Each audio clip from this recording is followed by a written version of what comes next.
Welcome to our channel. Today we how to authenticate your EV charging RFID with SemaConnect step by step clearly. To authenticate your EV charging RFID with SemaConnect, start by locating your SemaConnect charging station. Ensure your RFID card is handy and the charger is powered on. Approach the charging station and look for the card reader, usually located on the front panel. Hold your RFID card up to the card reader. Wait for the station to acknowledge the card by beeping or displaying a confirmation message. If prompted, enter your PIN or any additional information required for your account. Watch for the green light on the station, indicating successful authentication. Once authenticated, connect your EV to the charging connector. Ensure the connector is securely plugged into your vehicle's charging port. Check the display screen for charging status updates. If the charging process does not start, verify that you have enough account balance or access rights. If you encounter any errors, consult the user manual or contact customer support.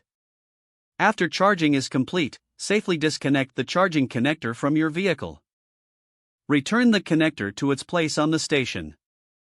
Your session will automatically end, and you will receive a summary on the display. Remember to keep your RFID card for future charging sessions. If the page does not load, refresh the browser or try again in a private or incognito window.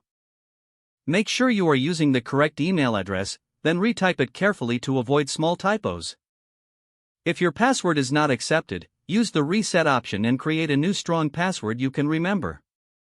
Check your spam folder for verification or security emails, then complete any requested confirmation steps. Enable two-factor authentication if available to improve account security and reduce unauthorized access risk. After signing in, review your profile details so your contact information and settings are accurate and current. If you see an error message, note it down and try again after restarting your device and internet connection. Log out when you finish, especially on shared devices, to keep your account and payment information secure. If the page does not load, refresh the browser or try again in a private or incognito window. Make sure you are using the correct email address, then retype it carefully to avoid small typos. If your password is not accepted, use the reset option and create a new strong password you can remember.